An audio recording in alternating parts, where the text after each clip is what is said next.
안녕하세요. 저는 서울에 거주 중인 40대 초반 평범한 여성입니다. 저는 작년에 7년간의 결혼 생활을 정리하고 이혼했어요. 여러분에게 결혼 생활 중 깨달아버린 끔찍한 진실과 그 뒤로 이어지는 통쾌한 복수 이야기를 들려드리고자 사연 보냈습니다. 저는 남편이 저를 사랑해서 결혼했다고 믿었어요. 적어도 저는 그랬고 정말 진심이었습니다.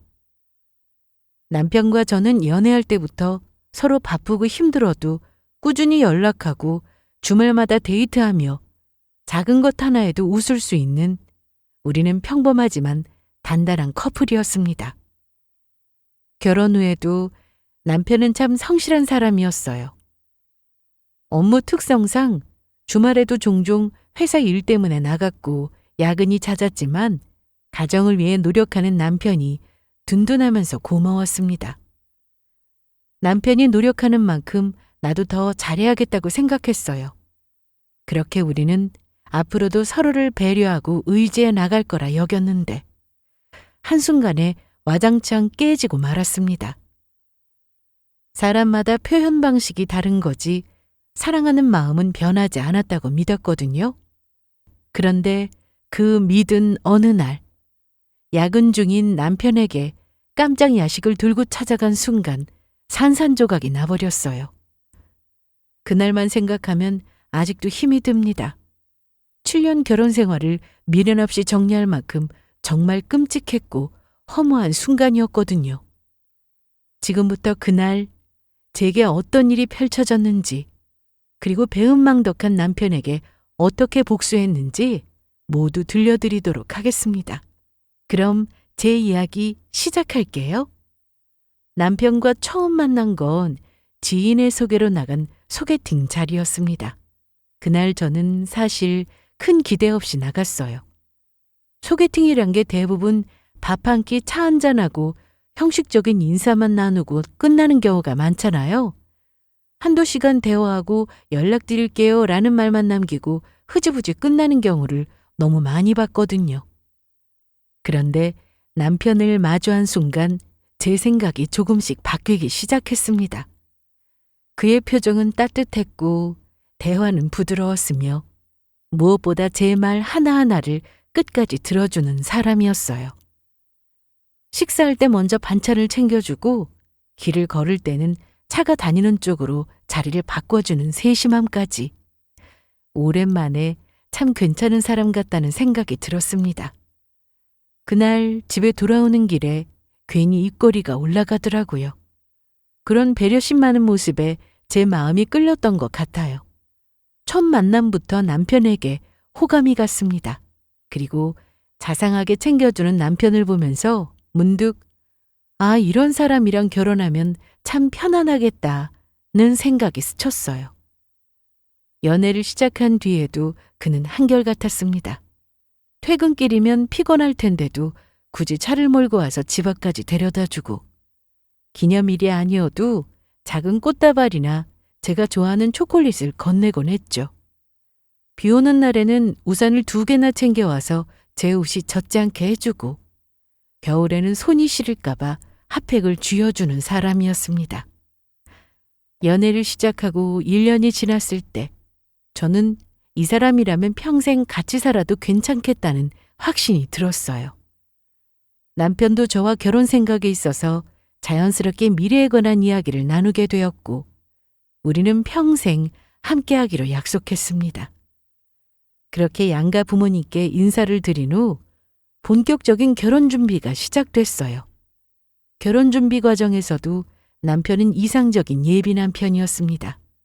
예식장, 혼수, 예단, 예물 어느 하나 제 의견을 무시하는 법이 없었죠. 결혼은 혼자 하는 게 아닌 둘이 하는 거지만 그래도 결혼식의 주인공은 신부니까 신부의 뜻을 존중하는 게 가장 중요하다는 말을 입버릇처럼 하곤 했어요. 또 양가 부모님의 의견도 놓치지 않고 존중했습니다. 본인도 결혼식의 주인공인데 늘 저를 먼저 생각하는 모습이 참 고맙고 듬직하다고 느껴졌어요. 부모님도 그런 남편의 모습을 좋게 평가하셨고요. 그러던 중 신혼집 이야기가 나왔습니다. 아무래도 결혼할 때 가장 중요한 건 신혼집이잖아요. 친정 부모님께서 신혼집은 어떻게 할 거냐고 물으셨고, 저는 솔직하게 돈이 부족한 상황이라고 말씀드렸습니다. 그랬더니 친정 부모님께서 적당한 곳으로 신혼집을 마련해 주신다고 하셨어요. 집은 우리가 마련해 줄게. 너희가 집을 마련할 만큼의 돈을 가지고 있는 건 아니잖니? 대출받아서 마련한다고 해도 이자가 얼만데. 차라리 우리가 해주는 게 낫지. 이자 낼 돈으로 얼마라도 더 모으면 좋잖니? 갑작스런 엄마의 말씀에 놀랐지만 내심 속으로 다행이다 싶었습니다. 솔직히 저는 부모님이 어느 정도 도와주실 거라 생각했어요. 엄청나게 대단한 건 아니지만 저희 집이 그렇게 못 사는 수준은 아니거든요. 그래도 하나뿐인 딸이 결혼하는데 가만히 두고 보지 않으실 거라 생각했습니다. 그래서 집 마련하라고 얼마 보태주실 줄 알았는데 아예 집을 한 채 사주시겠다고 하니 다행이다 싶으면서 안도의 한숨이 절로 나오더라고요. 솔직히 도움받을 수 있으면 좋잖아요. 집값이 한두 푼도 아니고 대출받으면 이자와 원금을 어떻게 감당하겠어요? 우리 둘 월급 합쳐도 버거운데. 그래서 부모님이 도와주시면 순탄하게 결혼 생활을 시작할 수 있겠다 싶었습니다. 그런데 옆에서 엄마의 말씀을 듣고 있던 남편이 잠시 고민하더니 고개를 저으며 이렇게 말했어요. 도와주시겠다니 정말 고맙습니다. 하지만 마음만 받겠습니다. 호화스럽게는 못 살아도 그럭저럭 나름대로 살 수는 있습니다. 장인 장모님의 소중한 딸 굶기지 않을 자신 있고요. 되도록 저희 능력으로 준비하고 싶습니다. 그러니 믿고 지켜봐 주세요. 남편의 말에 저도 놀랐고 저희 부모님도 놀라서 잠시 말을 잃으신 듯 보였습니다. 아니, 다른 것도 아니고 그냥 신혼집을 사준다는데 그걸 마다할 사람이 어디 있겠어요? 당연히 받아들일 줄 알았는데 그걸 거절하는 남편 때문에 저와 친정부모님 모두 놀라서 순간적으로 말을 잃었어요. 그러나 이내 부모님 얼굴에는 감동이 묻어났습니다. 단호하고도 확고한 남편의 모습을 보며 아빠가 그러셨어요. 젊은 친구가 책임감이 대단하다고. 우리 딸 믿고 맡길 수 있겠다고요. 다른 사람들 같았으면 감사합니다 하고 냉큼 받을 텐데 자기 능력으로 어떻게든 헤쳐나가 보려는 그 마음이 너무 기특하다고 크게 칭찬하셨습니다. 그날 이후 부모님은 남편을 한층 더 좋게 보셨어요. 사윗감으로 이런 사람 드물다는 말까지 하셨습니다. 저도 역시 내 선택이 틀리지 않았구나 하고 마음속으로 확신하면서 뿌듯함에 기분이 좋았어요. 솔직히 그렇지 않나요? 보상 없이 그냥 집을 준다는데 마다할 사람이 어디 있나요? 얼른 받죠. 물론 쉬운 길 놔두고 어려운 길로 들어서는 게 반갑지는 않았습니다. 열심히 일해서 대출금 원금에 이자까지 다 감당해야 하니까 막막한 마음이 조금은 있었어요. 하지만 남편과 저 이렇게 둘이 함께 헤쳐나간다면 못할 게 또 뭐가 있나 싶은 마음이 들었습니다. 이상하게 남편의 행동이 워낙 믿음직스럽고 든든해서 그냥 믿고 맡기면 될 것 같았어요. 그래서 도와주시겠다는 친정 부모님의 말씀은 마음만 받고 남편과 함께 능력껏 준비해 보기로 했습니다. 그런데 그때는 미처 몰랐어요. 그 말이 진심 어린 책임감이 아니라 철저하게 계산된 이미지였다는 것을요. 신혼집 지원을 거절하는 모습으로 장인 장모님께 믿음직한 사위라는 인상을 남겨두고 이후 더 큰 걸 빼앗아가기 위한 치밀한 포석이었다는 사실을 저는 결혼 후 몇 년이 지나서야 알게 되었습니다. 그 사실에 저는 그 모든 게 사랑이라고만 믿었어요. 그렇기에 남편이 나중에 보여준 민낯은 제 인생을 송두리째 뒤흔들어 놓기에 충분했습니다. 결혼식이 끝난 뒤 우리의 신혼생활은 정말 그림 같았습니다. 우리는 맞벌이 부부지만 남편은 늘 본인이 가장이고 집안의 기둥이라며 큰돈이 나가는 건 자신이 책임지겠다는 말을 입에 달고 살았어요. 남편은 정말 책임감 하나는 누구보다 뒤지지 않는 사람이었습니다. 저는 그 말이 너무도 든든했어요. 신혼집에서 첫 달 생활비를 낼 때도 남편은 본인이 알아서 한다면서 제가 내려고 했던 생활비는 그냥 쓰고 싶은데 쓰라고 했습니다. 떵떵거리며 잘 먹고 잘 사는 사람들처럼 일도 그만두게 하고 가정부 쓰면서 온갖 명품을 몸에 휘감겨 주지는 못해도 이 정도는 충분히 혼자서 감당할 수 있다고 했어요. 그 모습이 그렇게 믿음직스러울 수 없었습니다. 남편은 저희 친정 부모님 앞에서는 더했어요. 저한테 정말 좋은 남편이었지만 특히 저희 친정 부모님 앞에서는 유난히 성실하고 다정한 모습을 많이 보여드렸습니다. 명절이면 한 번도 빠짐없이 직접 선물을 고르고 손편지까지 써서 부모님께 드렸어요. 저는 그럴 때마다 속으로 역시 잘 골랐다며 기분 좋았습니다. 솔직히 이런 사위가 어디 있어요? 장인 장모님께 손편지까지 쓰는 사위? 저는 흔하지 않다고 생각합니다. 물론 두둑한 용돈과 값비싼 선물도 좋죠. 하지만 때로는 마음이 담긴 손편지가 큰 선물이 될 때도 있어요. 앞서 말씀드렸지만 저희 부모님 주머니 사정이 여유롭다 보니까 돈에 연연하시는 분들이 아니셨어요. 그러니 남편의 손편지가 얼마나 더 귀하게 느껴지셨겠어요? 친정부모님은 그런 남편을 좋게 평가하시면서 괜히 우리 딸 서운하게 하면 가만 안 둔다고 농담 어린 말과 함께 우리 딸 잘 부탁한다는 뜻을 전하시고는 했는데 그럴 때마다 남편은 한 채의 머뭇거림도 없이 그럴 일 없다. 본인이 평생 지켜줄 거라고 했습니다. 하시고는 했는데 그 말에 친정 부모님은 점점 더 남편을 믿고 의지하셨어요. 그리고 결혼 직후 친정 부모님께서 결혼할 때 신혼집도 못 사주고 뭐 하나 보태준 게 없다면서 미안해하셨고 생활에 보태라며 돈을 주시겠다고 하셨습니다. 그러자 남편이 단번에 거절하면서 우리 힘으로 결혼하는 게 맞고 이렇게 잘 해결했으니 앞으로도 우리 힘으로 해결하는 게 맞다고 했어요. 남자로서 제 남편으로서 책임지며 살 거라고 했습니다.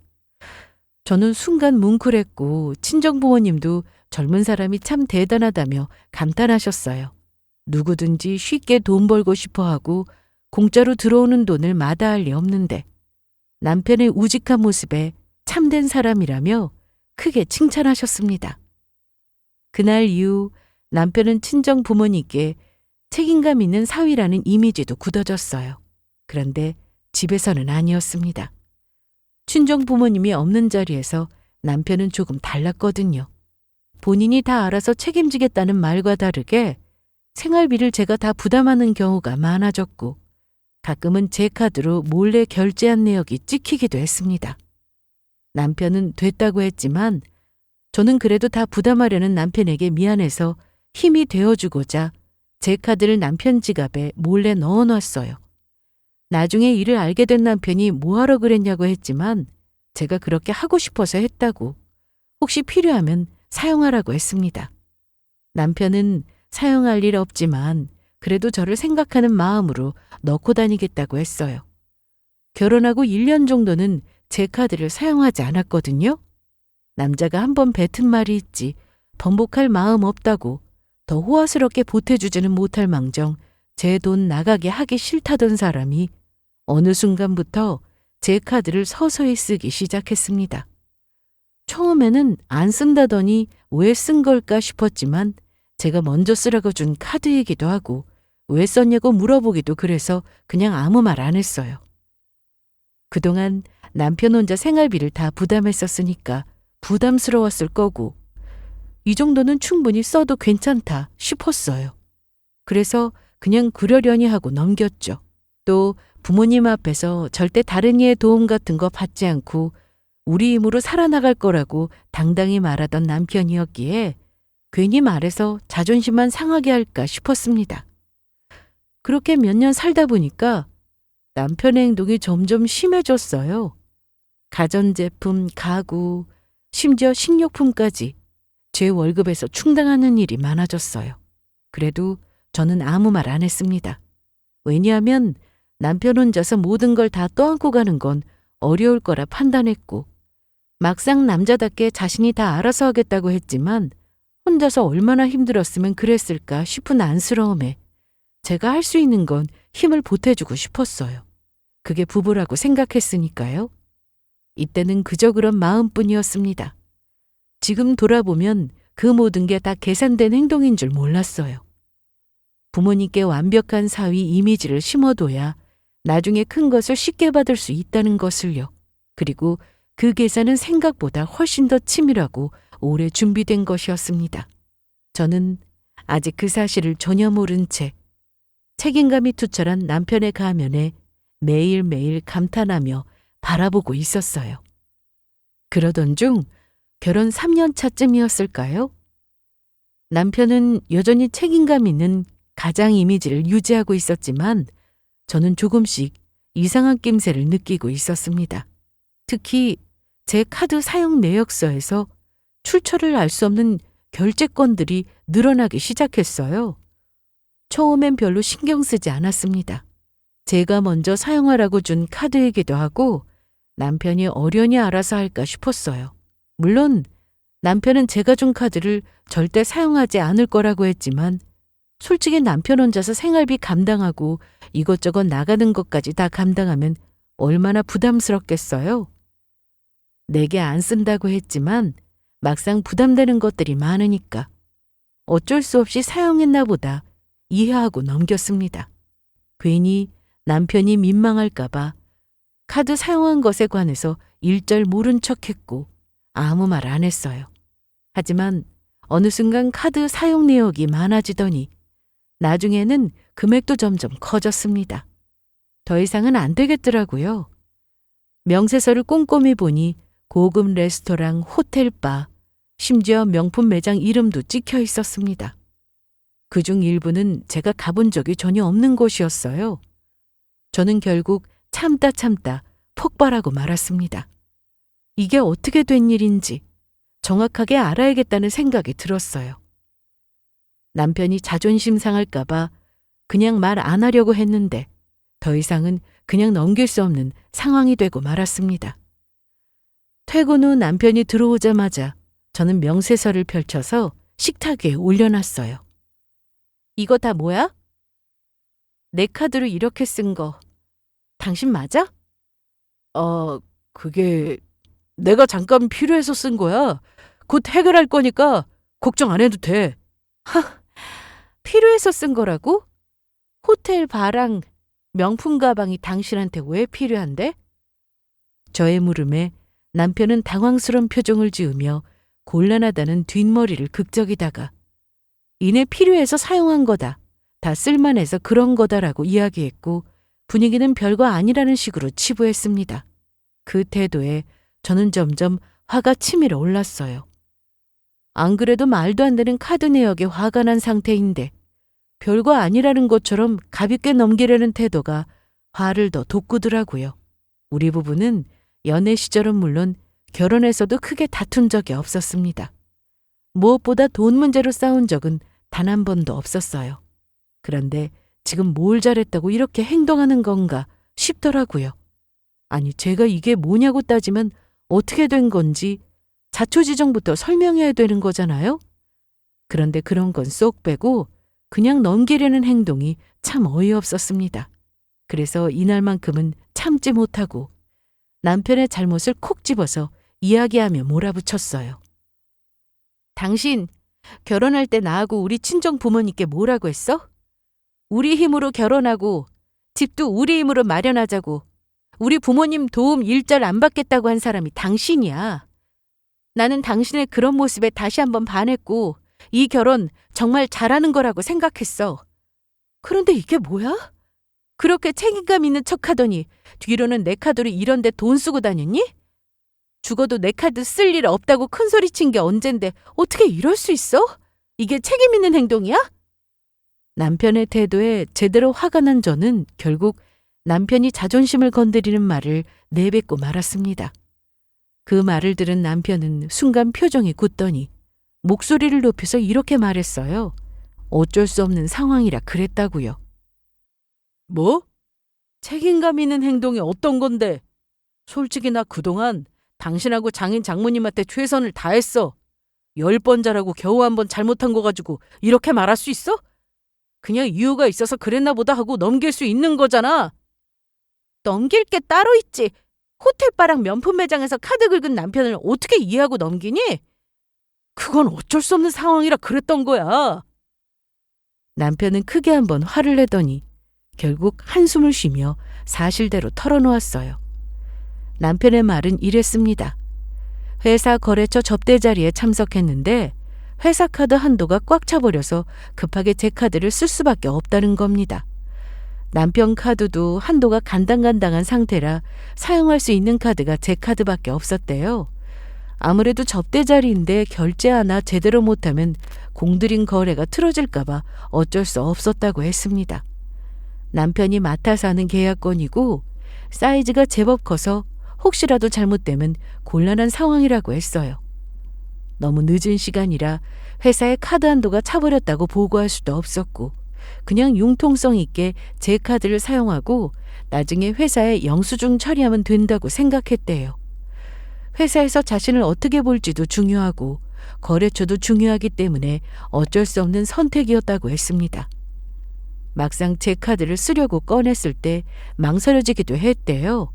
왜냐하면 제가 준 카드 절대 쓸 일 없다고 큰소리 뻥뻥 쳐댔으니까요. 그렇게 해놓고 카드를 사용하는 게 앞뒤가 맞지 않아서 잠시 갈등했지만 다른 선택지가 없었다고 했습니다. 그래서 어쩔 수 없이 제 카드를 사용했는데 그 후에 저한테 어떻게 말을 해야 하나 도저히 입이 안 떨어져서 그냥 모른 척 지나갔다고 했습니다. 마침 저도 별말이 없으니까 그냥 그러려니 이해해 주는 줄 알았고요. 아무리 그래도 이만저만해서 당신 카드 사용했다고 말했어야 하는데 그놈의 자존심이 뭔지 쉽게 입이 떨어지지 않았다고 했습니다. 남편은 회사에서 영수증 처리하면 되니까 너무 걱정하지 말라고 했고 이번 달 안으로 카드값 다 해결하겠다고 했어요. 저는 그 말을 듣고 한동안 가만히 있었습니다. 듣고 보니 무슨 상황이었는지 대충 알겠더라고요. 저도 사회생활하는 직장인이라 남편의 고충을 모르는 바는 아니었습니다. 그런데 참 이상했어요. 남편의 말을 듣고 그렇구나 하고 고개를 끄덕였지만 이상하게 속에서 뭔가 걸리는 느낌이 들었거든요. 제가 잘못 생각한 걸 수도 있지만 아무리 그래도 명세서에 찍힌 고급 호텔과 명품 매장이 과연 거래처 접대와 무슨 관련이 있는지 혼란스러웠습니다. 결국 겉으로는 이해하는 척했지만 속으로는 찜찜함 투성으로 마무리됐어요. 이때는 남편이 하도 자존심 상해하고 속상해하길래 더 이상 물고 늘어지면 안 될 것 같아서 그냥 넘겼습니다. 하지만 나중에 이 모든 게 거짓이었다는 걸 알게 되면서 저는 다시는 그날의 대화를 잊을 수 없게 되었어요. 남편과 카드 사용 문제로 크게 싸운 뒤 우리 사이에는 눈에 보이지 않는 벽이 생겼습니다. 예전에는 이야기도 잘 나누고 함께 식탁에 마주보고 앉아서 밥도 먹고 했지만 예전처럼 마음이 편치 않았어요. 이야기를 잘해도 뭔가 알게 모르게 벽이 있는 것 같은 기분이 들었습니다. 부쩍 남편이 제 눈치를 보며 피하는 분위기도 들었어요. 분명 전과 다름없는 일상인데 이상하게 찜찜하고 공허하더라고요. 그렇다고 남편을 미워하거나 계속해서 의심하고 든 건 아니었습니다. 결혼한 부부라면 의견 충돌도 있고 서로 이해하기 힘든 순간도 있는 법이니까요. 결혼 생활을 하면서 언젠가는 겪을 일이고 그 순간이 지금이라는 생각이 들었습니다. 그래서 이까진 일로 흔들리지 말고 좋게 해결해야겠다고 생각했어요. 그래서 마음속으로 그래, 남편 말대로 그럴 수도 있는 거지. 찜찜한 마음은 있고 남편의 말을 믿자. 그리고 남편과의 어색한 분위기를 풀어보자 라는 생각이 들었습니다. 한번 의심이 자리 잡으면 걷잡을 수 없이 커지는 것 같아요. 의심이 계속해서 꼬리를 물고 점점 몸집을 불려갑니다. 저는 더 이상 남편을 의심하고 싶지 않았고 한번 믿기로 마음먹은 거 끝까지 믿고 싶었어요. 내가 사랑해서 선택한 사람인데 틀렸다는 걸 인정하고 싶지 않았습니다. 그래서 남편의 말을 믿고 더 이상 의심하지 않기로 결심했어요. 그리고 겸사겸사 제가 먼저 손 내밀어서 남편과의 관계를 회복하고 싶었습니다. 그 무렵 남편은 회사에서 중요한 프로젝트를 진행 중이라 매일같이 야근을 하고 있었어요. 늦은 밤까지 퇴근도 못하고 혼자 책상 앞에 앉아있는 남편을 떠올리니 마음 한편이 짠해지더군요. 그래서 따뜻한 국물과 간단한 야식을 싸서 아무 말 없이 회사로 찾아갈 계획을 세웠어요. 이런 깜짝 이벤트면 남편의 마음이 조금은 풀리지 않을까 하는 기대를 품었습니다. 저녁 무렵 김이 모락모락 나는 갈비탕과 남편이 좋아하는 김밥 그리고 시원한 음료를 준비해 보온 가방에 넣었어요. 결혼 전부터 회사 위치는 알고 있었지만 한 번도 직접 찾아간 적이 없어서 이렇게 도시락을 싸들고 가는 게 조금은 긴장되더군요. 신혼 때도 안 하던 짓을 하려니까 뭔가 연애 때 돌아간 것 같고 마음이 설레더라고요. 밤 9시가 넘은 시간 남편 회사 건물 앞에 도착했습니다. 야근하는 직원들이 드문드문 건물 안으로 들어가거나 나오는 모습이 보였어요. 저는 경비실에 들러 남편한테 야식 좀 전해주고 싶다고 설명했고 경비 아저씨가 친절하게 안내해 주셨습니다. 엘리베이터를 타고 남편이 있는 층에 도착하니 사무실 복도 불빛이 환하게 켜져 있더라고요. 유리문 너머로 몇몇 직원들이 모여있는 그림자가 보였고 저는 혹시라도 방해가 될까봐 최대한 소리를 내지 않게 조심스레 문을 열고 안으로 들어가려는데 그 순간 제 발걸음을 멈추게 하는 소리가 들려왔습니다.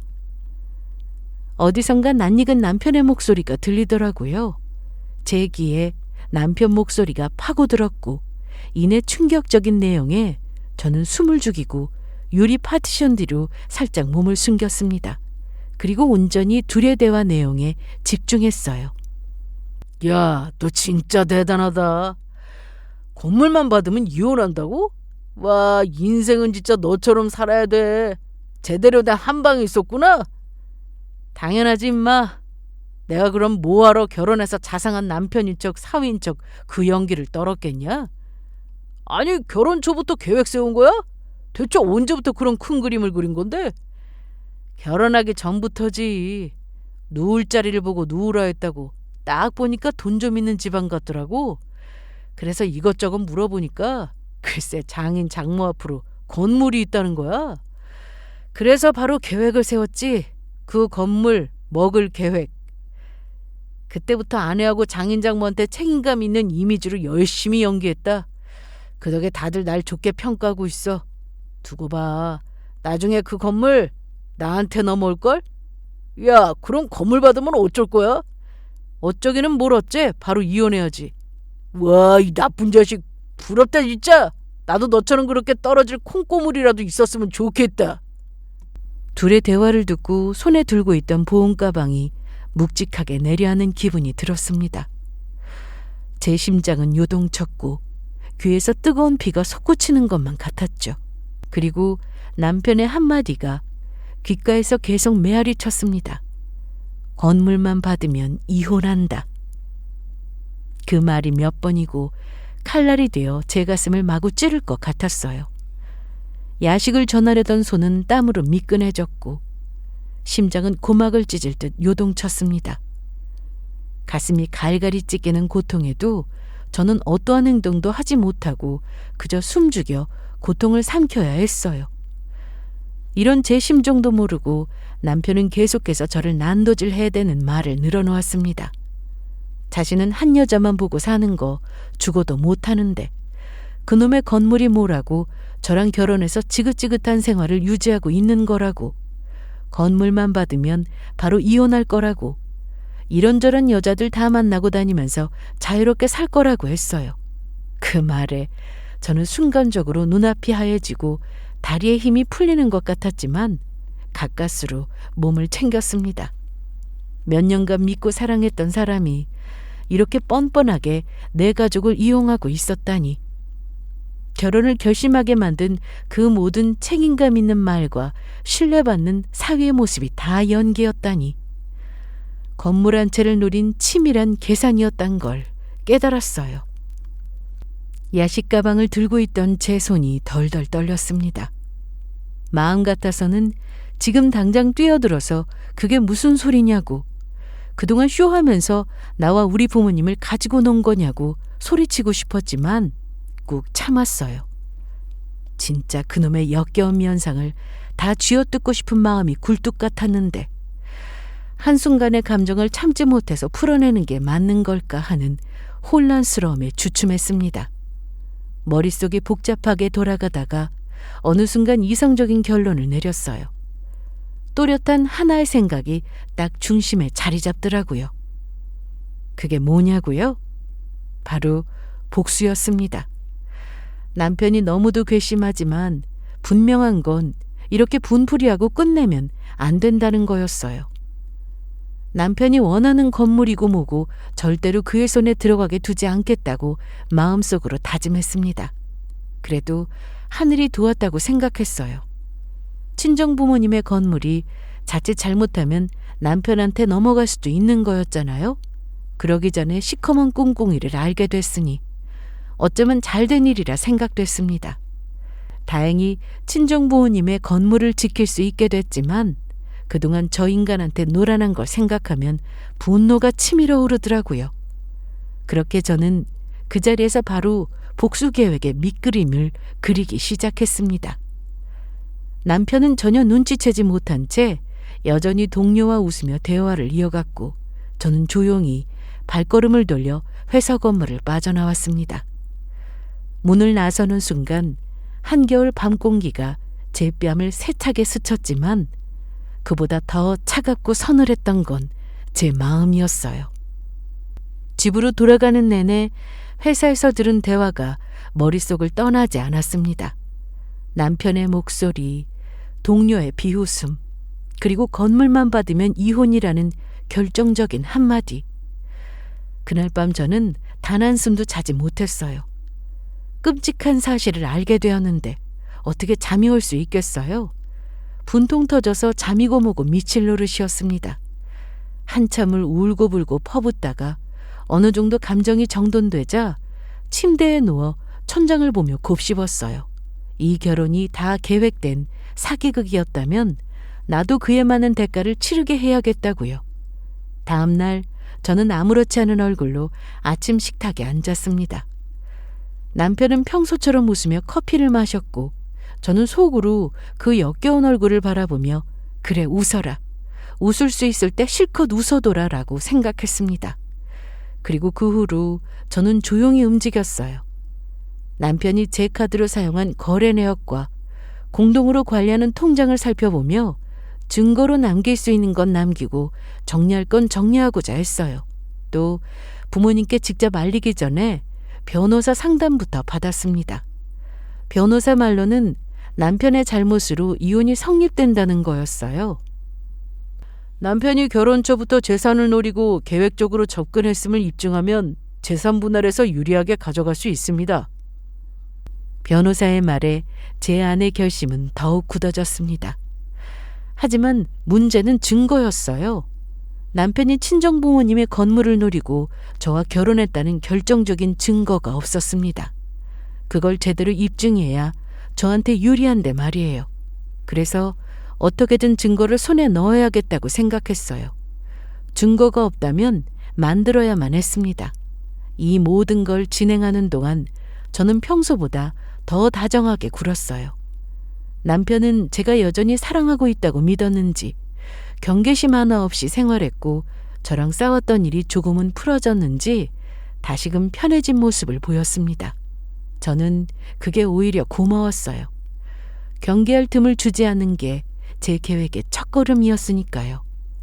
하지만 회사에서 들었던 그 한마디, 건물만 받으면 이혼한다는 그 말이 제 귀에 쏙 박혀서 마치 못이 박힌 듯 뽑히질 않았습니다.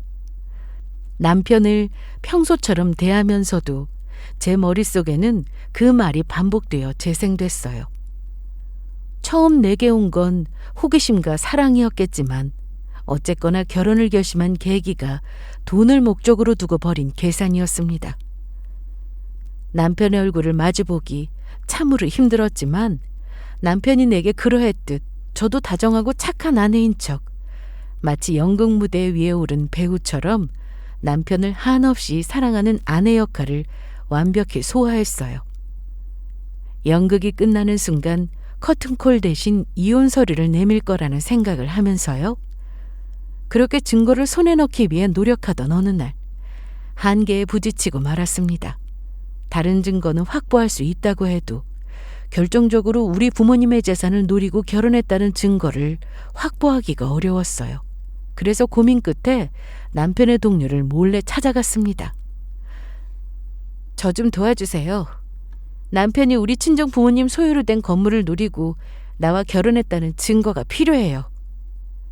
남편 몰래 난데없이 제가 찾아가자 회사 동료는 무척이나 당황한 표정을 지었습니다. 그리고 곧이어 둘이 나눈 대화를 들었다고 이야기하자 얼굴이 창백해져서 놀라더군요.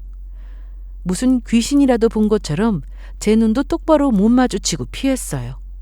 저는 남편의 회사 동료에게 그때 했던 말에 관해서 뭐라 할 생각 없고 그저 남편 몰래 증거만 얻으면 된다고 했습니다. 그 사람은 누군가 들을 줄 몰랐다고, 더군다나 제가 듣고 있을 줄은 더더욱 몰랐다고, 그냥 둘이 동갑이고 친구처럼 지내니까 편하게 내뱉은 거라고 했어요. 저는 사과 들을 생각 없고 사과할 필요도 없다고 선을 그었습니다. 질 나쁜 건 남편이지 그쪽의 죄를 묻고자 온 게 아니라고 했어요. 그 사람은 자신이 어떻게 증거를 만들 수 있겠냐고 그런 거 못한다고 미안하다고 했지만 결국은 제가 원하던 증거를 만들어줬습니다. 저는 남편의 회사 동료가 못한다고 나올 줄 알고 미리 준비해 간 게 있었어요. 그건 바로 현찰과 가계임대 계약서였습니다. 이게 뭐죠? 회사 생활 지겹지 않으세요? 보니까 회사 그만두고 가게 하나 차리고 싶어 하시는 것 같아서요. 이 정도 돈이면 가게 리모델링 하는데 문제 없을 거예요. 그리고 임대 계약서에 서명만 하시면 이 자리 바로 그쪽 거 되는 거고요. 아시다시피 저희 부모님이 상가 건물을 하나 가지고 계세요. 마침 좋은 자리가 났길래 제가 말씀드렸어요. 보증금 필요 없고 월세도 1년간 안 받을게요. 어때요? 이 조건이면 증거랑 교환할 만도 한데. 찾아오기 전 저는 미리 남편의 회사 동료가 어떤 사람인지 조사했습니다. 그 사람은 지긋지긋한 회사 생활을 정리하고 자신만의 가게를 하나 차리고 싶어 했어요. 그걸 이용하면 얼마든지 제게 도움이 될 것 같았습니다. 그래서 가게를 차릴 수 있게 도와주겠다고 했더니 망설이더군요. 현찰과 임대계약서를 보고 회사 동료의 눈동자가 심하게 흔들렸어요. 그러고는 눈을 질끈 감고 제가 원하는 대로 하겠다고 했습니다. 그렇게 저는 남편의 회사 동료와 손을 잡고 증거를 얻고자 했어요.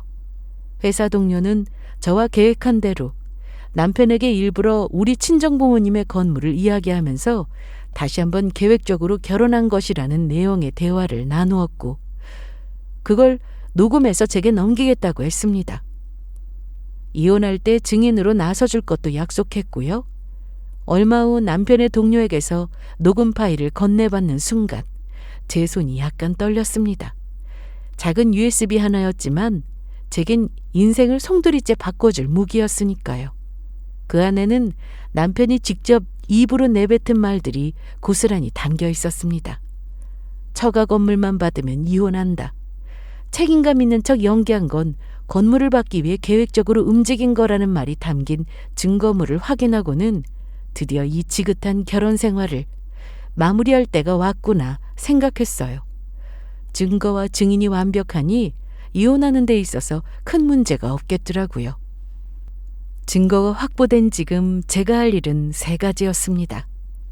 첫 번째는 법적 대응 준비를 마무리하는 거였어요. 변호사에게 제가 확보한 증거물을 전달했고 변호사는 고개를 끄덕이며 말했습니다. 이 정도면 재산 분할에서 훨씬 유리해진다고요. 그 다음에 제가 할 것은 부모님께 이 사실을 말씀드리는 거였어요. 사실대로 말씀드리는 게 망설여졌지만 어쩔 수 없었습니다. 큰 충격을 받으실까 쉬쉬하는 건 안 될 일이었어요. 영원한 비밀이란 건 없으니까요. 어차피 곧 알게 되실 거 충격받지 않게 최대한 조심하면서 말씀드려야겠다고 생각했고 그렇게 저는 부모님께 그간 있었던 일과 함께 남편의 정체를 모두 전했습니다.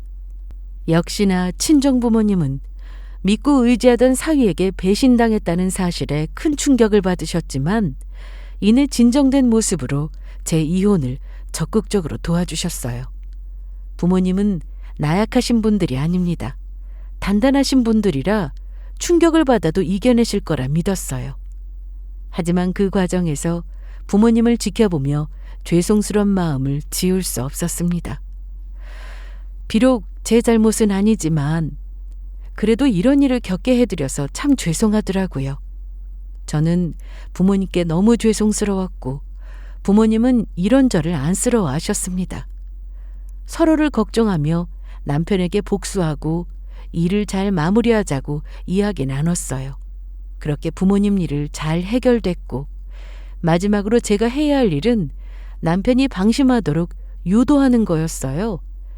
가장 중요한 건 남편이 전혀 눈치채지 않도록 하는 것이에요. 그래야 결정적인 순간 제 복수가 완벽해질 테니까요. 이제 판은 깔렸고 남편은 알지 못합니다. 스스로 자랑스럽게 떠들던 큰 그림이 사실은 제가 그리고 있는 복수의 무대 위에서 무너질 거라는 것을요. 곧 결혼 초부터 계산해온 남편의 모든 술수가 부메랑이 되어 돌아가겠죠. 그리고 그날 진짜 끝이 찾아올 겁니다. 남편은 여전히 자신이 가장의 무게를 짊어진 것처럼 행동했어요. 저는 일부러 아무 일 없는 듯이 웃으며 맞장구를 쳐줬습니다. 남편은 제가 의심조차 하지 않는다고 믿었는지 점점 더 느슨해졌어요. 그러던 중 저는 복수의 무대를 마련했습니다. 모두가 모인 자리에서 펑 터뜨리고 싶어서 일부러 친정부모님, 시부모님까지 모두 모이는 자리를 마련했어요. 겉으로는 단순한 가족 식사였지만 저에게는 진실을 드러낼 무대였습니다.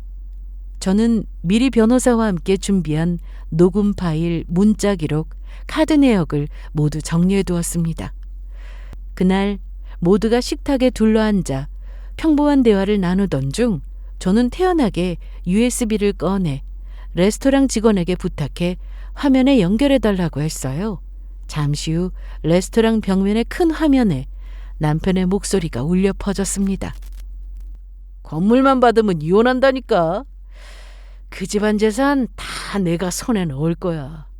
책임감 있는 척한 것도 다 쉬워지. 그래야 장인장모가 좋아할 테고 재산도 넘기지 않겠어? 난데없이 흘러나온 남편의 음성. 순간 정적이 흘렀습니다. 모두의 시선이 커다란 화면으로 향했고 동시에 남편에게로 쏠렸습니다. 시부모님은 얼굴이 굳었고 친정부모님은 분노와 허탈감이 뒤섞인 눈빛으로 남편을 바라봤습니다. 친정부모님은 진작에 남편이 어떠한 인간인지 알고 계셨기 때문에 상종도 하기 싫어하셨지만 제가 준비한 복수의 무대를 같이 마무리하기 위해 참석하셨습니다. 남편의 실체가 드러나고 원 없이 경멸 섞인 시선으로 남편을 쳐다보셨어요. 그리고 남편은 얼굴이 하얗게 질리며 더듬거리기 시작했습니다. 이게 어떻게 된 일인지 주변을 두리번거리며 종업원에게 커다란 화면을 당장 끄라고 소리쳤습니다. 그러고는 굳어있는 시부모와 저희 부모님 그리고 저를 향해 뭔가 잘못된 것 같다고 왜 저런 게 나왔는지 모르겠다고 당황스러워했어요. 그래서 제가 이야기했죠. 잘못된 게 아니라고 말이에요. 잘못된 거 아니야. 내가 준비한 거거든. 당신을 위한 깜짝 이벤트라고나 할까?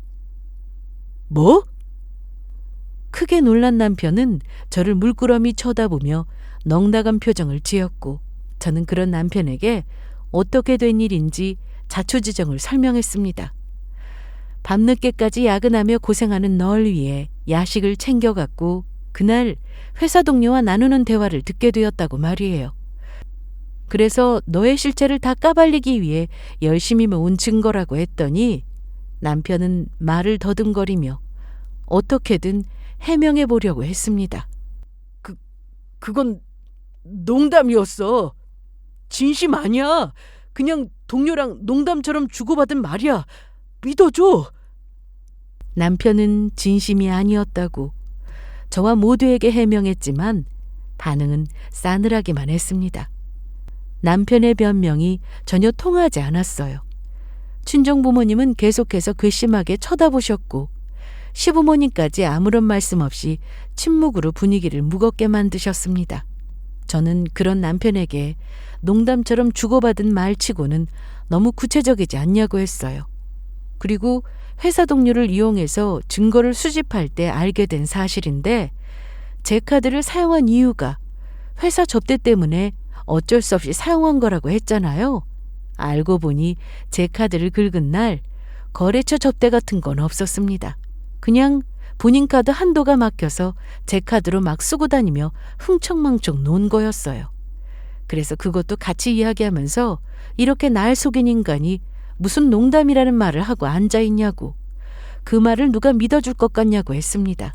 저는 화면에 띄운 증거들을 하나씩 테이블 위에 올려놓았어요. 그러자 남편은 안절부절 못하더니 결국 고개를 들지 못했습니다. 이로써 남편의 연기는 끝이 났어요. 저는 곧이어 미리 준비한 이혼 서류를 내밀었어요. 그리고 양가 부모님이 계신 자리에서 차분히 선언했죠. 더 이상 거짓투성이인 이 인간과 같이 살 수 없다고요. 계산으로 시작한 결혼이니 나도 계산기 다 두드려서 받아낼 거 받아내고 끝내겠다고 했어요. 시부모님은 말도 잇지 못했고, 친정부모님은 제 손을 꼭 잡아주셨습니다. 남편은 그저 죄인처럼 고개를 숙이고 있었어요. 그날 이후 그의 인생은 완전히 달라질 수밖에 없었습니다. 처음 만났을 땐 세상에서 가장 따뜻하고 책임감 있는 남자인 줄 알았어요. 친정부모님께 든든한 사위로 보이기 위해 일부러 신혼집 지원까지 거절하며 믿음직한 남편이라는 이미지를 쌓아가던 사람. 그렇게 시작된 결혼은 애초에 사랑이 아니라 철저히 계산된 계약이었습니다. 하지만 시간이 지나면서 본색은 드러나기 마련이었죠. 제 카드를 몰래 쓰며 회사 핑계를 대고, 동료 앞에서는 건물만 받으면 이혼한다며 비웃던 남편. 결국 저는 그 모든 증거를 모아 그의 위선과 욕심을 모두의 앞에서 드러내버렸습니다. 남편은 죄인처럼 고개를 숙였고, 부모님 앞에서 망가져버린 자신의 민낯을 감출 수 없었어요. 그리고 저는 담담하게 이 결혼의 종지부를 찍었습니다. 이혼 판결은 제게 유리하게 났습니다. 남편은 재산 분할에서 아무것도 건질 수 없었고, 결국 빚만 떠안은 채 회사에서도 신뢰를 잃고 잘렸어요. 자신이 그토록 원했던 건물은커녕 기초적인 생활조차 유지하기 어려운 신세가 되어버린 거죠. 반대로 저는 부모님의 응원 속에 새 출발을 할 수 있었습니다. 상처는 깊었지만 저를 속이고 이용하던 사람을 끊어냈다는 사실만으로도 마음은 한결 가벼웠어요. 이제 저는 압니다. 결혼은 단순히 좋은 사람처럼 보이는 모습을 보는 게 아니라 그 사람의 진심을 읽어야 한다는 것을요. 남편의 최후는 스스로 뿌린 씨앗을 거둔 결과일 뿐이었습니다. 이제 저는 더 이상 누군가의 계산 속에 갇힌 인생이 아니라 제 스스로를 지켜내는 삶을 살아가고 있습니다.